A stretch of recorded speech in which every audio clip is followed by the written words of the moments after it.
लिबे यमली लिबे यार लिबे फलरंभा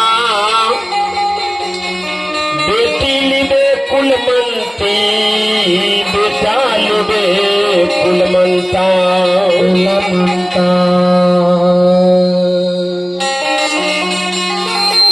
क्या करते आम में देखो जब फल हो तो कते बढ़िया शाम लिब जाइए इमली गाछ में देखो जो फल हो तो इमली के डायर लिब जाइए केला कते सहगर है केला में घोर कते सहगर घोर है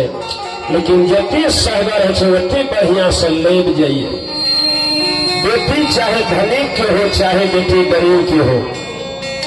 बेटी ये कुलीन घर के बेटी ये कितनो विद्वान कितनो धनवान कितनो बलवान है चाहे बेटी संगीत में गीत में लेकिन बेटी लेब के चलिए बेटा ये कुलमंता ये कितनो धनवान विद्वान ये बेटा लेब के चलिए समाज में जब मालिक के झगड़ा क्या लेके सुतेल तो मालिक बड़े काने तो मालिक के सासू माँ बूढ़ी माई कलकिन बेटा भैरव के अरे लब दुल्हन बड़े काने छथिन भैरव सुनित तू जाए फिर अपना लब ससुराल और मालिक धानी के नैहर इतना नैहर के कुशल सुनाद भर सखी सहेली के तो मालिक के कांति में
चरा के टूट जगे मैया दियारा के गैया चरा के टूट जगे मैया दियारा के खेमा